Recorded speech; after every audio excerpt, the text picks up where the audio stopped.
Or I am going to say it in Rapa Nui, a happy Sabbath. Koa a a au mahana kopo. I'm going to share with you, if you're wondering why I'm dressed like that, some insights that I gained while I was visiting the Easter Island. There was no place in the world that I have always wanted to visit more. Maybe Antarctica, but I really, really wanted to visit Rapa Nui. If you don't know where it is, I'm going to show you. But it's a small island where? In the Pacific. Kind of the other opposite of the Pacific from us, far away.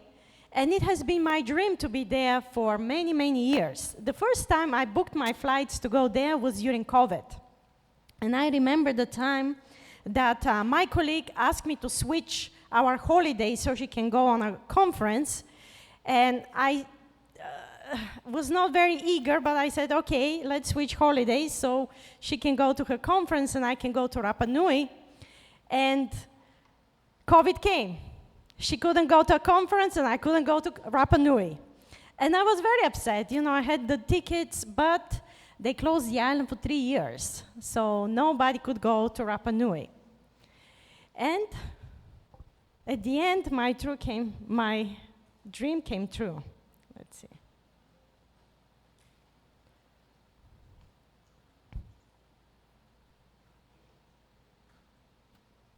The talk for today is, are you a living stone? As I was contemplating so many stones right there in Rapa Nui, I was wondering, let's see, what's the purpose of those stones, and if God really wants us to be stones, if God really wants us to have big, huge temples as many religions do. So going to Rapa Nui, Easter Island, was not easy.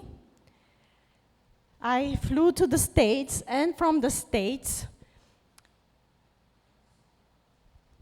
90,000 flights were canceled for that week. I was like, oh no, Lord, I really want to go to Rapa Nui. It has been my dream. I finally got, time off. Everything is aligned. But 90,000 flights were canceled because of a terrible storm. But my flight wasn't canceled. I said, oh, good, I'm gonna go. Maybe this time I'm gonna go. And so as I'm getting at the airport, they're saying, there is a bump at the airport. Make your way to the airplane. I said, oh, good, I'm still good. I'm gonna make it to the airplane because, the danger is in the airport, not at the airplane. So I seated there, and I was so happy. I was like, Lord, finally, this is happening. I am going to Rapa Nui, Easter Island. 3 hours into the flight, we heard that call. If there are any medical professional on board, can you kindly, make yourself present? And I made a point always to go, because one time I didn't go, and the patient had a heart attack. And a doctor went that was a dermatologist, and she didn't know what to do. So then I asked her, what happened with the patient? She said, he had a heart attack. I'm a dermatologist. I don't know what to do. I said, I'm a cardiovascular. And she said, and you didn't even come? So I made a point from that moment. Anybody, anytime they ask for somebody, I would just go. So I'm going there, and I'm finding 4 physicians, 2 of them ER, 1 ER nurse, and myself. A lot of people. And the lady was like collapsing, like really. You can't even palpate her pulse, you can't even check her blood pressure. And I was telling the Lord, Lord, please don't divert that flight. If that flight gets diverted, I'm gonna miss my connection. I'm not gonna go to Rapa Nui, I have only 4 or 5 days there. So between us, we agree that we need to manage the patient because none of us wanted to miss our connections. So the Delta doctor is calling us at the airplane. He said, how is the patient? And she's like flat laying down. And we're like, she's okay. We're gonna give her some fluids. We're gonna manage her. She will be just fine. And the Delta doctor was like, okay, if you have 2 ER doctors, you should be safe, kind of.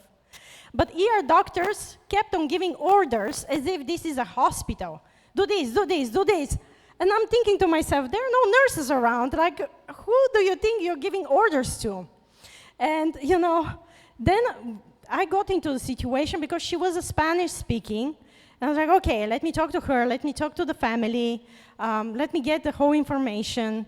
We started an IV, and the ER nurse started an IV, but as he was starting, it's like blood started pouring out everywhere. It's like coming down on the seats, and he didn't realize it's going to be so difficult. There is not even a cup on that, IV, too many details, but, until I realized and I primed the whole fluid, there was a lot of blood around.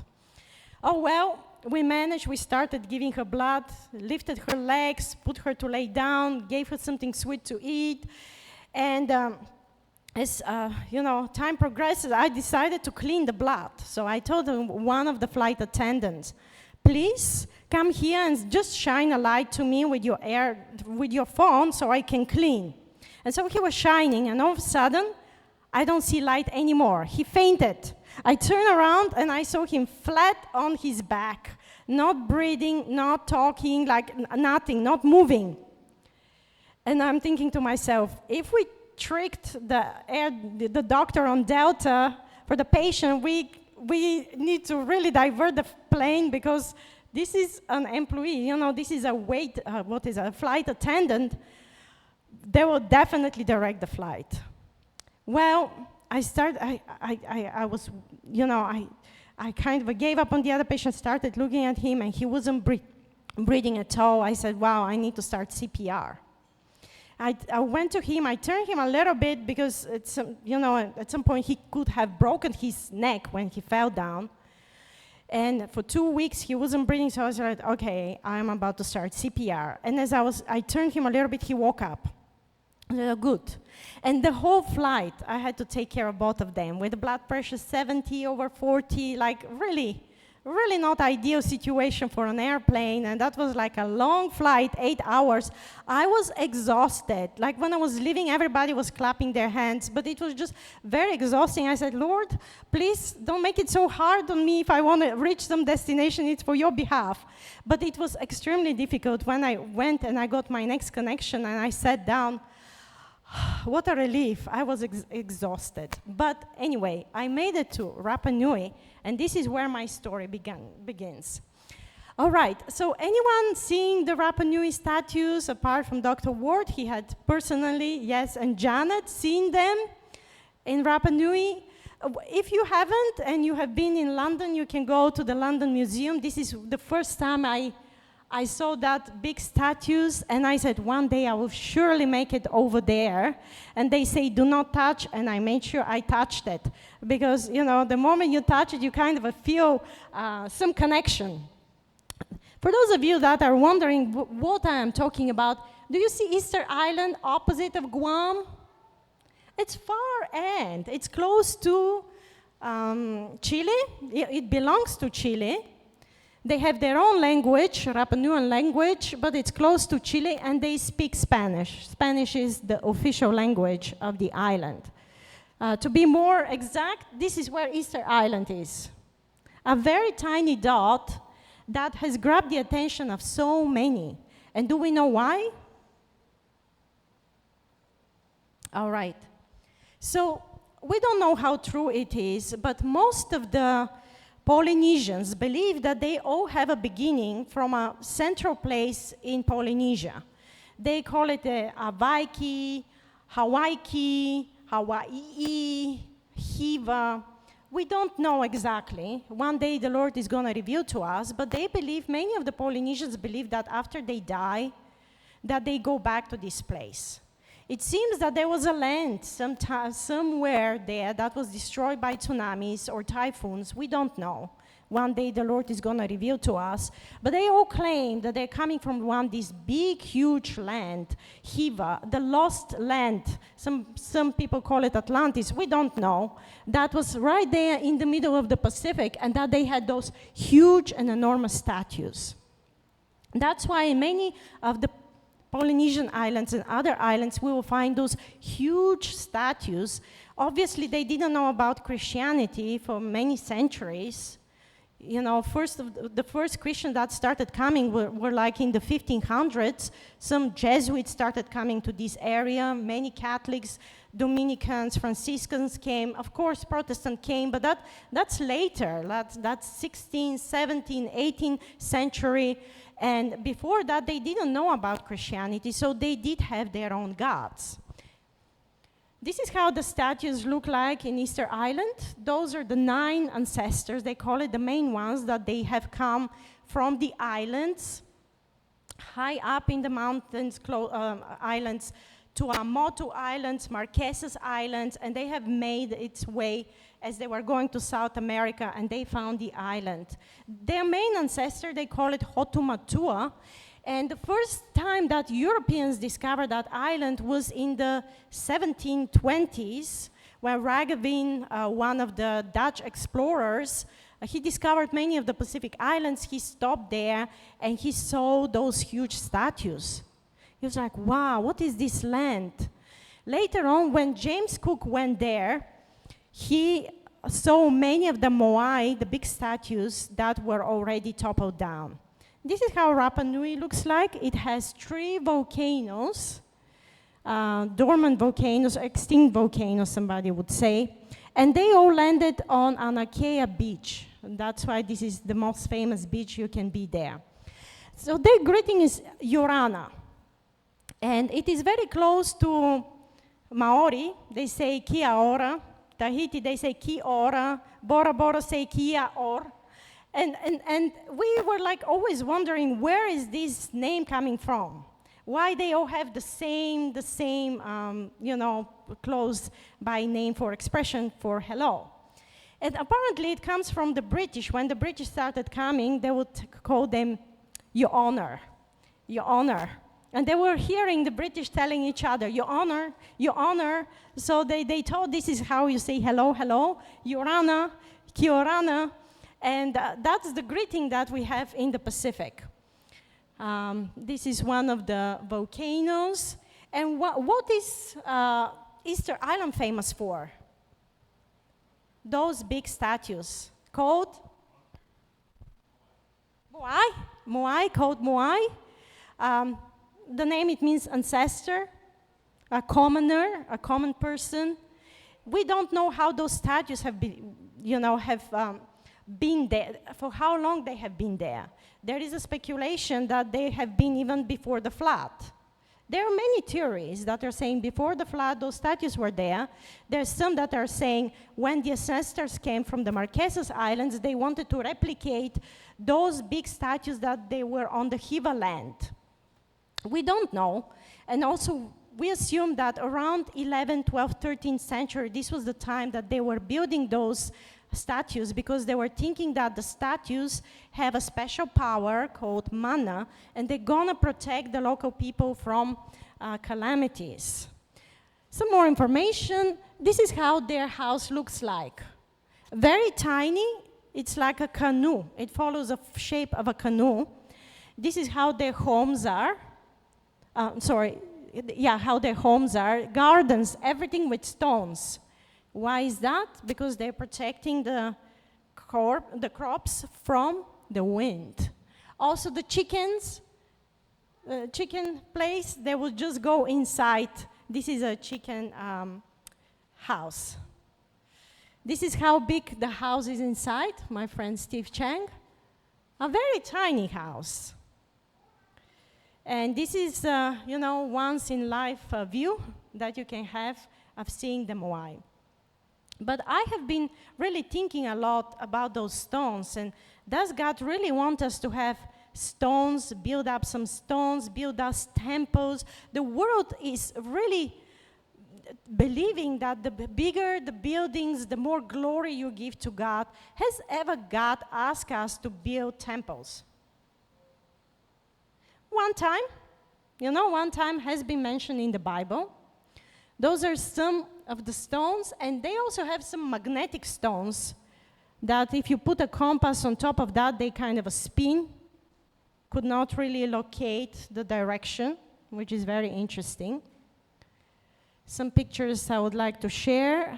It's really beautiful to see the sky over there, very clean, very pristine. Even the honey is very clean because of the bees, not contaminated. They have close to 1,056 moai. And most of them are still in the quarry where they have been built. We don't know how many years it takes. That's the giant one, almost 1.5 tons. The laying giant, the laying moai, it's still laying there. It seems that from the quarry, there was like when you look at the quarry, you will see that they have been digging. There are so many moais in progress, starting the different figures.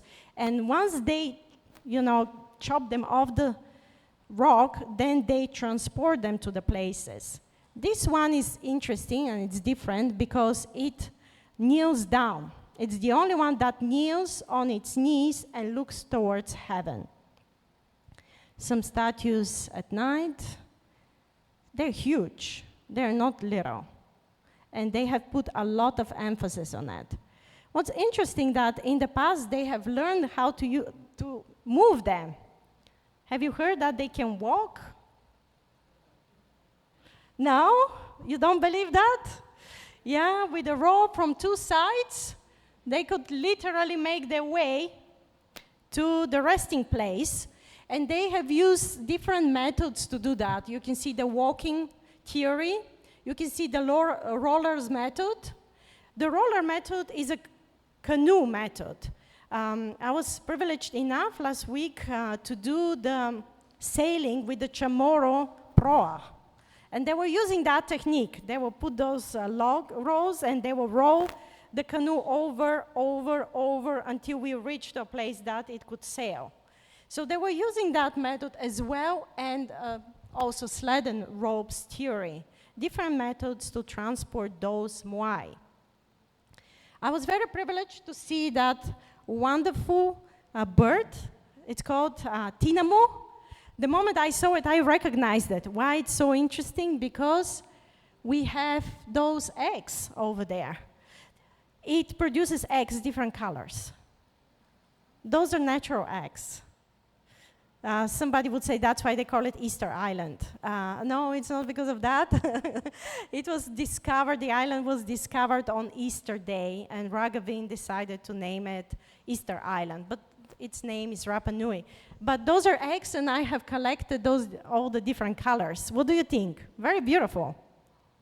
I've always wanted to see it, and right there, among the moai, you can see them. It's a land of hibiscus. They use hibiscus for everything. We actually taught them how to use hibiscus for high blood pressure. Beautiful colors, like you don't see them everywhere. This is a restaurant called Pitcairn. It was very interesting to be in a place that they know where Pitcairn is, because most of the world doesn't. And Pitcairn is the only island that is Seventh-day Adventist, and the only church on that island is Seventh-day Adventist. Some interesting fruits that we have never tried before. Anybody that has tried the Monstera Deliciosa? No, that's my favorite fruit.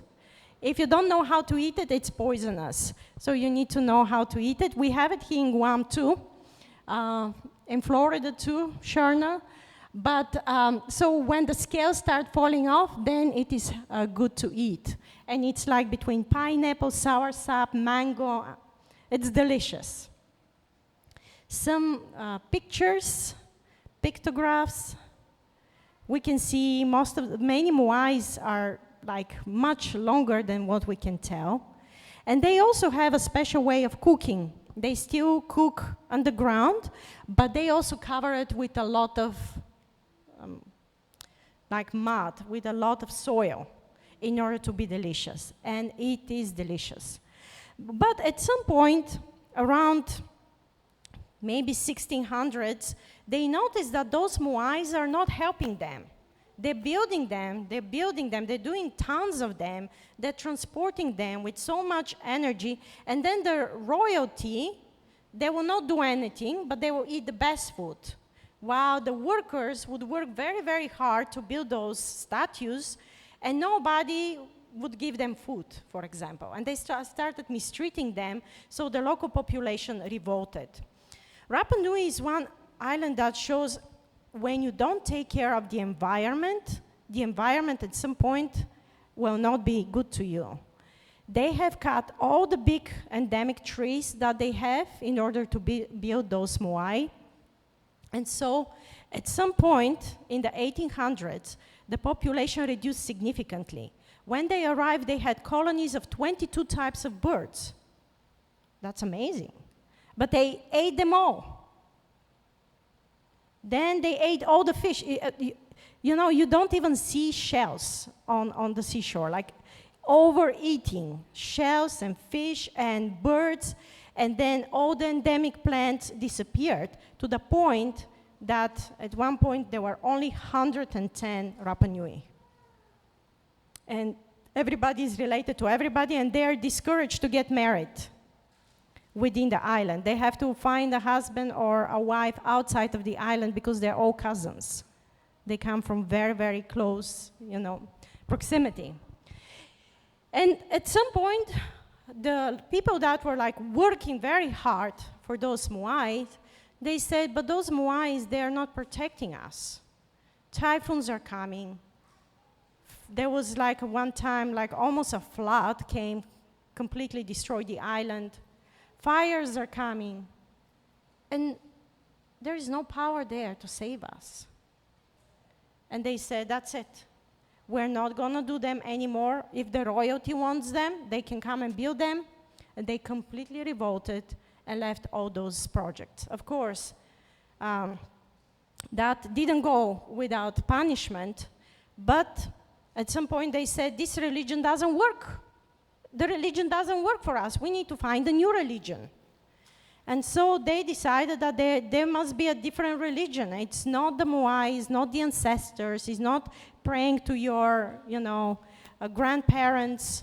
It's like, we need to find a different religion. So they came with this idea to have this worship in which they would have, I believe those are some Olympic Games at that time, in which they would, certain people, warriors, will come down and swim all the way to an adjacent island, because on that island, a special bird laid its eggs. It's called Sutitern.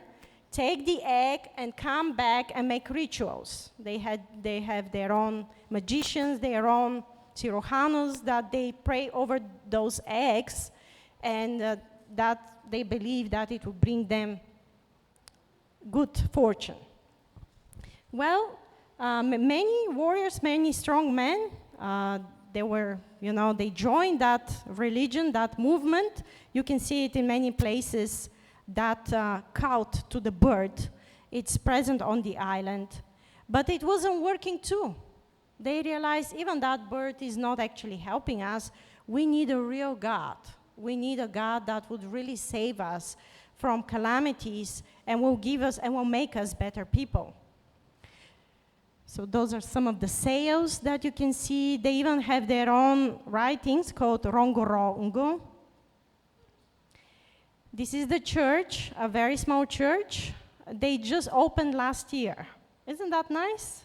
A Seventh-day Adventist church in one of the most faraway places now has a presence of the Adventists. That's the pastor's wife. The pastor is over there. He's only 26 years old. This is his first church. He doesn't have any experience. When we were going to do evangelization, we realized, we can't really quite make it because they've never done evangelization on the island. They don't have even the skills, and they don't know what to do. So we kind of had to guide them for everything. It was interesting. The first day they invited us for Bible study, and everybody brought cakes, but like heavy cakes, a lot of sugar, a lot of chocolates, a lot of milk, and me and my friend, we didn't pick up anything. And they were giving us the best. Oh, you don't want this cake? Or maybe you want this cake? Or maybe you want this cake? And then they realized we're not eating cakes. We prefer healthier diet. And the next week, the next time when it came the Bible study, they brought only fruits. I guess somehow that was a sermon.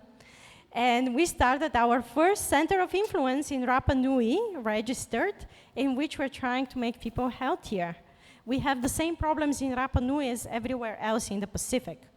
But those are some of the things that were exterminated on the island of Rapa Nui.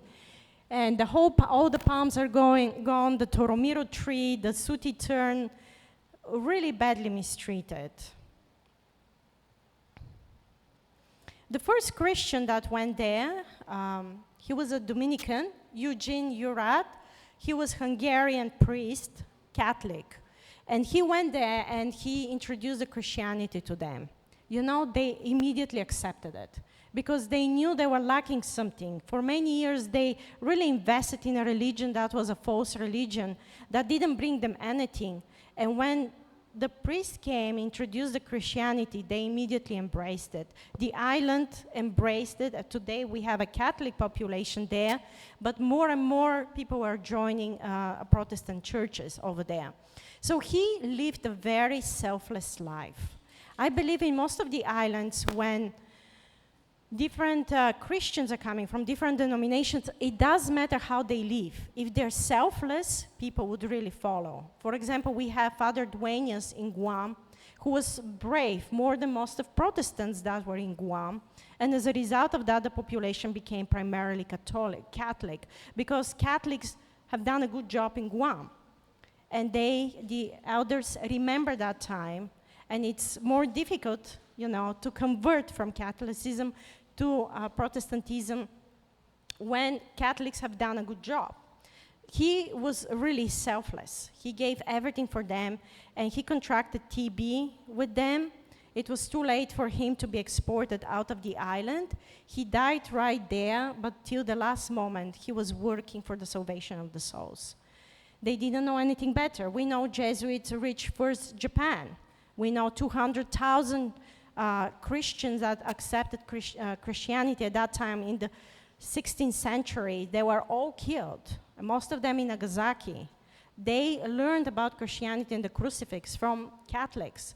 Catholics reached Palau first too. You know, many of the islands were reached first by Catholics. And if they have done a selfless work, the population continues to remember them with good. Some interesting fish from that area, very endemic, very, very different. And coming to my point, you're like, Miss Elena, this is like a missionary trip. This is nothing about God. No, I'm gonna come very heavy on you with scripture. For the next maybe 20 minutes, I want you to be, do I have 20 minutes or I don't have that? I want you to be very vigilant with me, study the scripture, and make a comparison between God's stones and Satan's stones, or man's stones, or God's temple and man's temple. This is how the moai looks like. It has eyes made of white coral. Inside they have obsidian, black obsidian, and the head is made of scoria. Those are all volcanic stones. But if it has a head, then it means it has a power. If it has eyes or pupils, this means that power can go out. And nowadays we don't have that because they had a lot of revolts over there, and all of the moai were toppled down since they were not answering their prayers. All right, I'm gonna take you quickly on a journey through the temples and the different stones through the Pacific. Listen to me, you who pursue righteousness, you who seek the Lord. Look to the rock from which you were cut and to the quarry from which you were hewn. So it seems that God works on us. We're coming from some quarry that he works on us as a stone, as a rough stones. He's polishing us. He's working very seriously because he wants to build his spiritual temple on this earth. So if you are wondering sometimes why you have to go through so many challenges and difficulties, it is because God is preparing you to be a stone of his temple. Do you know which is that monument? Stonehenge? I see some people know about that. Where is it? And has anyone visited Stonehenge? No, even the word. Okay, Stonehenge. What is famous Stonehenge with? They were doing a lot of sacrifices. It's a common knowledge. Human sacrifices, even the Druids to their gods. And one stone is heavy 50 tons, like the biggest 50 tons, between 20 and 30 pounds, 20 and 30 tons. Did you know we have Seventh-day Adventist stones in the world? Let's see our knowledge on geography and monoliths around the world. So we do have, and they are coming from Sweden. This is how they look like. This is in the 1840s. God inspired one craftsman in Sweden to be able to write the Revelation. There are many, it's a whole garden full of stones in which he wrote who is the Antichrist, the last battle for Armageddon. Everything is written on those stones, and they speak until today. He realized that he's gonna go, and his people will not know the truth. And he said, even if I die, I want the truth to be known. There are stones about 666. We do have Adventist stones. Now, I'm going to do a comparison. You will see one stone that was dedicated or a temple to Satan, and one message that's dedicated to God, because God abides in spiritual temples, and for that reason, you have a quote and a statue, a quote and a statue. And at the end, we're going to see who is going to prevail. It's kind of a suspense sermon, so stay tuned. Look, what we know. Solomon wisely carried out David's long-cherished plan to build a temple for the Lord. Why? Because that temple was supposed to substitute the tabernacle. For 7 years, Jerusalem was filled with workers leveling the chosen site, building massive retaining walls, laying extensive foundations, great stones, costly stones, and huge stones, cutting timber brought from the forest of Lebanon, and erecting the magnificent sanctuary. By the way, do we know how expensive a stone can be? Which is the most expensive stone in the world?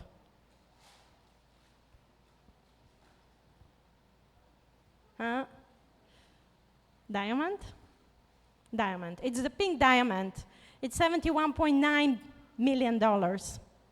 And the blue diamond is, $4 million per carat. Super expensive. But you will see at the end that diamond is like the most common stone in heaven. In fact, Jupiter has a rain. The rain is made of diamonds. And because diamond can melt and evaporate, and when it gets to the surface of Jupiter, it just evaporates back. And so diamond is the most common, the most common stone in space. It's like nothing. If God decided to make rain out of diamonds, why are we here so greedy about those diamonds? They're like the most common thing in space. Gold is common. God has all the riches in the world, but we put our hearts in the wrong places. Now, where do we have the biggest monument ever? That's Lebanon. That's the biggest ever. Trilithon, a huge monolith stone that has been discovered. It is enormous, and there are 3 of them that were lined up, and on top of them, they built the temple of Baal.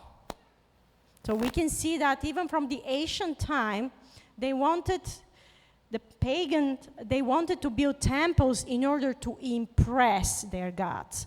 Satan is into this glamorous thing, more expensive, more beautiful, more grandeur, while God is not into it. He is into humility, into contrite heart, beautiful heart. This is how the temple of Baal, later on when the Romans took Lebanon, they named it after Jupiter.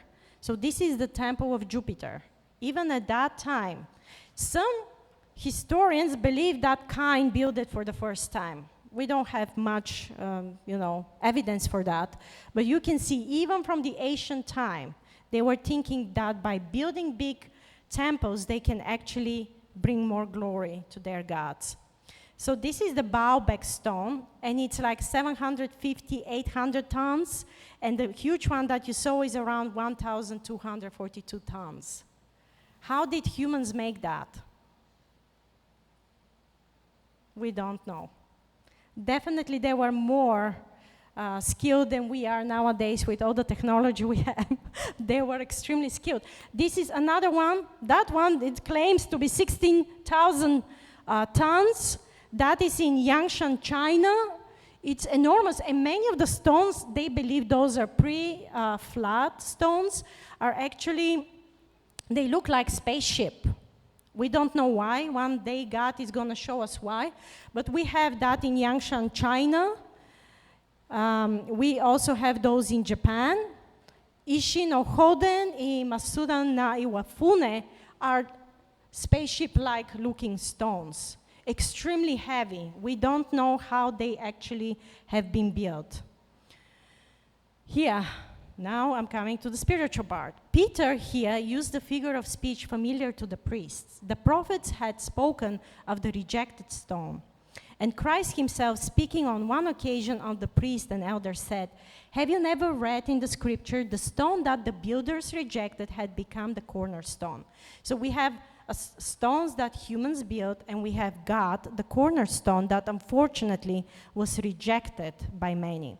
This is the Lord's doing, and it is marvelous in our eyes. Therefore, I tell you that the kingdom of God will be taken away from you and given to a people that will produce its fruit. God was very serious about obedience, about following his precepts. He said, if you're not doing that, I'm going to take it away, the cornerstone, I'm going to give it to others. Anyone who falls on this stone will be broken to pieces. Anyone on whom it falls will be crushed. God has some serious words. If we don't become part of his temple, his spiritual temple, we will be crushed. Another monument, many people speculate that it is a natural occurrence, but it's like very odd to be a natural occurrence underwater, close to Okinawa. We have Yonaguni Monument. Until today, we don't know the purpose of it, but it's a huge construction. Then going back to spiritual. For those who believe, you will see why I'm doing that. For those who believe Christ is a sure foundation, on this living rock, both Jews and Gentiles can build. How nice. It is wide enough for everyone and strong enough to bear the weight and burden of the whole world. God can carry all our problems. This is a fact clearly acknowledged by Paul himself. In the last days of his ministry, addressing a group of Gentiles believers who had remained steadfast in their love for the truth of the gospel, the apostle wrote, "You are built on the foundation of the apostles and the prophet and Christ Jesus himself being the cornerstone." Do you understand where I'm going with that? So Jesus was the foundation, then we have the apostles, then we have, disciples, and so on. God is planning for all of us to become living stone in that temple so he can build on us, so others, after we die, can build on that. God really cares about a living temple, because in heaven, there is not going to be a temple. The Father and the Son are going to abide there, and all of us. But we need to become a spiritual temple while we are living on this earth. So, other stones, have you ever seen those monuments? They're called dolmens. Dolmens are one of the most prevalent stones in the world that have been built for ancestor worship. Where do we have them the most? South Korea. South Korea has 50% of the dolmens in the world. To be exact, 50,000 of them. They're spiritual, sacred places for them. You can see them even if you go for one day to Seoul. You can take the train to there and see them. Dolmens, huge. And look how they are standing.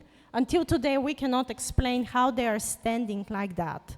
50,000 of them.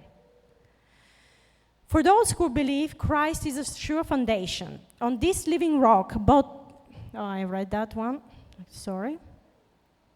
Other stones, Gormaya, Shuria, Russia. Huge building blocks. Easter Island, we know about it. Mexico.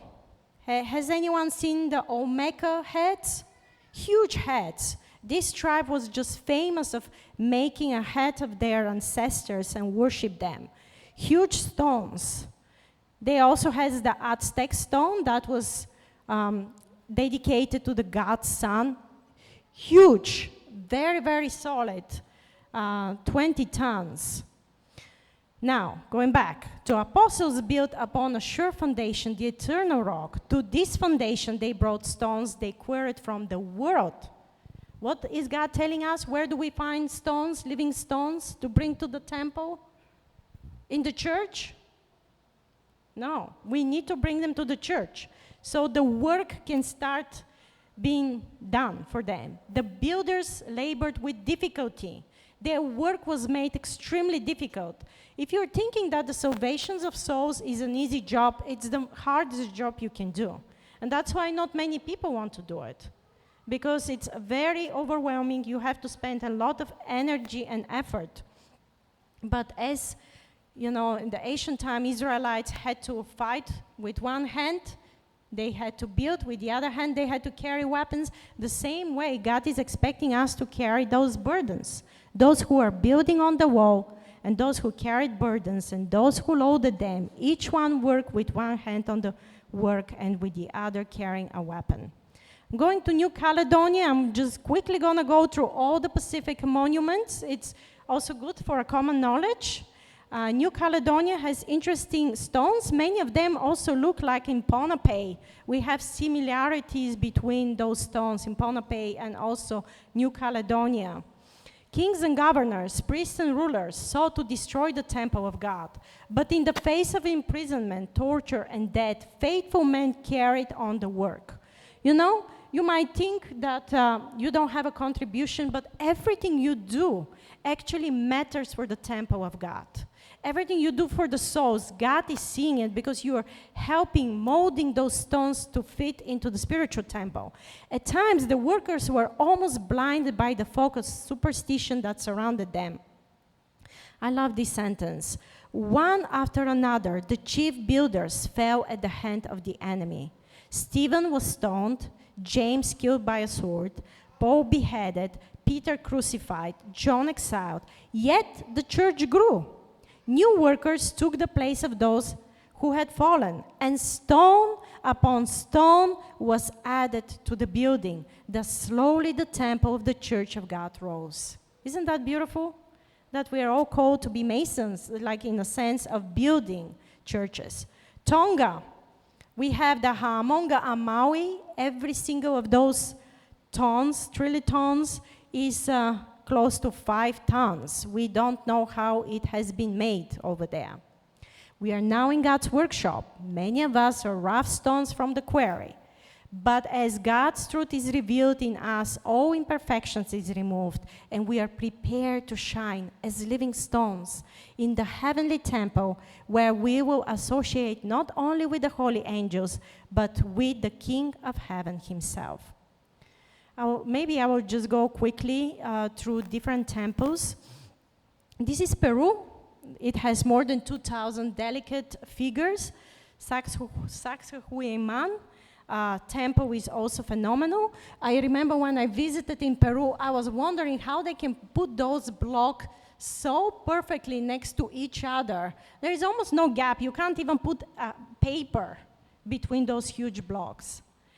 So the truth apparently has come lately that they actually use plants, and the acid of the plants, when they kind of wrap them around the stone and they kind of file the stones, the acid of the plants makes them cut this way.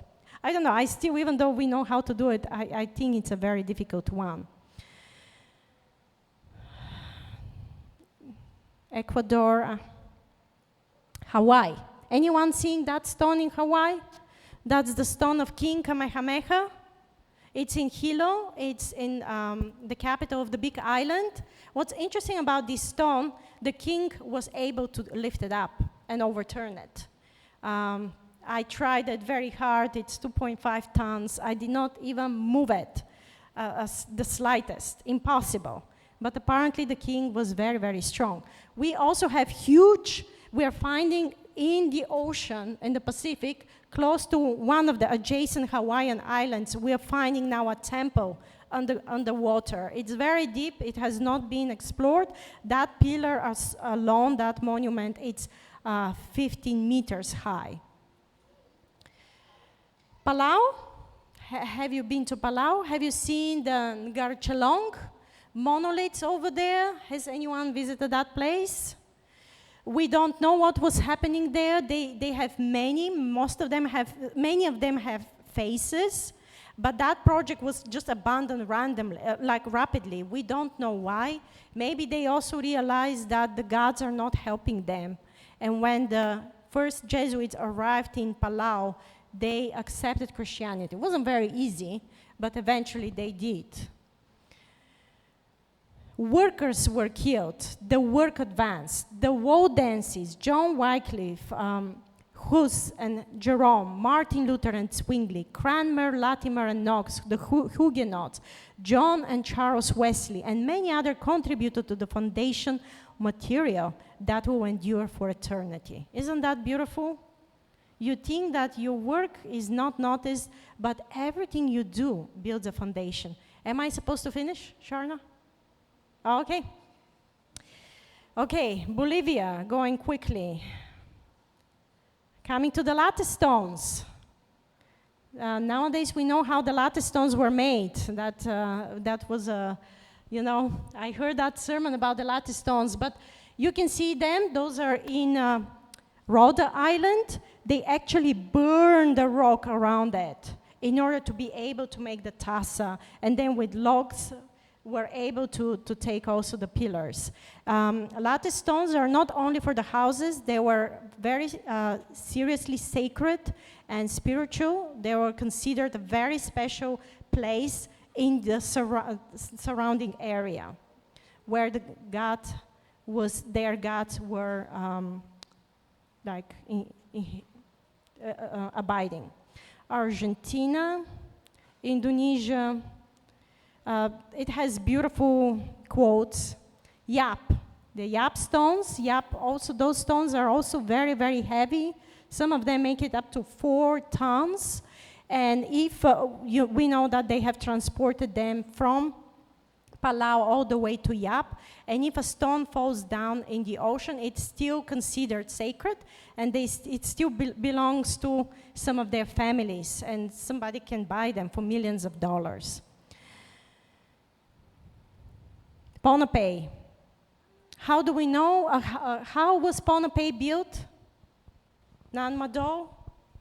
When was it built? 1652, around this time, we believe, from 2 sorcerers, magicians. They believe magicians were lifting those blocks because they cannot explain how from the quarry over there, all the stones were made way to the adjacent side of the island. 59 little islands. Some of those stones are like between 20 and 30 tons. How were they lifted? There are some reports that are saying that they were levitating. We don't know. But Satan can mask and can be very skillful in making his own temples in this world. The other one is Lelu Temple, and that is where? Coast Rai, for those of you that have been there. Samoa and American Samoa. Cook Island. The Lord of hosts will defend them. The Lord their God will save them on that day as the flock of his people, for they will be like stones in the crown, raised as a banner over his land. Laos, I'm just showing those that are Mongolia, close to the Pacific. New Zealand stones, Solomon Island stones, but this is the moral of the story because I don't have time. You can see the gemstones of the New Jerusalem. And For many years, we didn't know the quality of the stones to show an isotropic effect, what I'm talking about. So stones behave in a different way when you shine on them light or laser. So there are some stones that are semi-precious stones that when you kind of slide through them and light goes through it, shines in many different bright colors. And it becomes really, really beautiful because all the New Jerusalem will be made of those semi-precious stones. We would ask why they are not made by spinet or diamond, those expensive stones. It is because they do not have the reflective capacity. Those stones absorb the light. So if you put a diamond, it has isotropic effect. The light could not go through it. It just absorbs it. And the same way is with God's kingdom. Many of us are just stones. And maybe some of us are more like brilliant, they look better. And in the eyes of humans, diamonds, spinet, rubies are like the best stones. But in the eyes of God, since they don't reflect any light, they're not going to ever be used. Because only stones that can reflect the light could be used for, bringing God's glory. What I'm saying is that humanly speaking, we admire people that maybe they have a lot of money, they have a lot of titles, maybe they have the best families we could think of, but that they might absorb the light that the God has given them, not reflect them. And then we have humble, simple people that they don't maybe have as many degrees and don't have maybe they don't prosper very well in life, but God's light could shine through them. Because you will see how beautiful the New Jerusalem will be. You can see those stones that they absorb the light. They could not reflect God's glory in the New Jerusalem. And you can see those semi-precious stones that the New Jerusalem will be made of. When God will walk with his glory and his radiance, they're going to show so many and beautiful colors. Somehow like that, the New Jerusalem is going to look like. This is my favorite quote from all the sermon, and I'm not going to skip it. It says, "This temple was supported by 7 pillars." This is in the New Jerusalem. "All of transparent gold, set with glorious pearls. I cannot describe the wonders I saw there." Obviously, Ellen G. White talking about the New Jerusalem. "Oh, if only I could speak the language of Canaan, so that I could tell of the glory of a better world. I saw there stone tablets with the names of the 144,000 engraved in the letters of gold." Did you know that? That if you're faithful till the end, if you're one of the 144,000, there will be a stone tablet over there in heaven. It's going to look like that. Or maybe better. How does that look to you? That your names might be engraved there, but in order to be part of the 144,000, Ellen G. White says, you need to be striving, you need to be working earnestly and to pack in every day as much good as you can possibly give to the world. Do we do that? Or we say, I did my job, I did one thing, I'm good for the day. No, she said, always striving, always working for the salvations of souls. Pack as many as possible good deeds in one day. And the 144,000 will be those that Satan will have his worst on them. If you're one of them, if you're struggling all the time and you're wondering why my life is so difficult, remember, God is preparing you to be a living stone, to be one of those 144,000 specially elected where Satan works its worst for you. I don't know, I think it's pretty beautiful. I can't wait to get to the New Jerusalem where everything will be just so brilliant and so wonderful, and where even our names, if we are faithful till the end, will be written there. But obviously, what's our little glory? All the glory needs to go to God. Yes, God does not want us to build big temples, like all the famous monuments, like one of the greatest one would say is the Sistine Chapel in the Vatican. Borobudur, the Buddhist temple, a Mecca temple. People build big grandeur because they think this is the best way to glorify God, but actually God gets glorified when his people work for the souls that are perishing. I'll have to cut the sermon. Thank you. At the end, maybe we can finish, and at the end, Andrew is going to play a song that comes from Rapa Nui, and actually the song says about, God, please bring your Holy Spirit so the people can hear your word and be saved. Amen.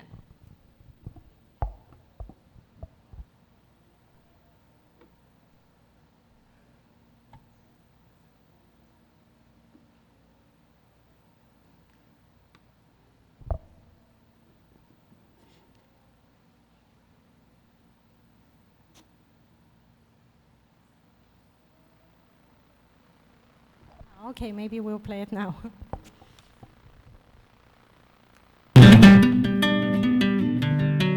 This is how a Rapa Nui song sounds, kind of a island vibe.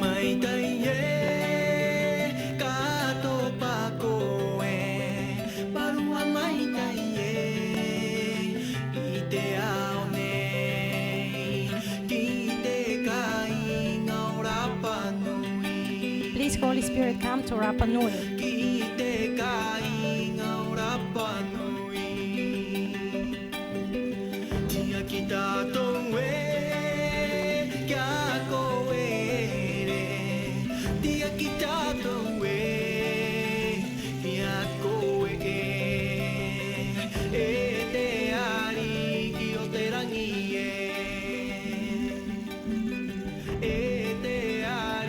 Ariki is king.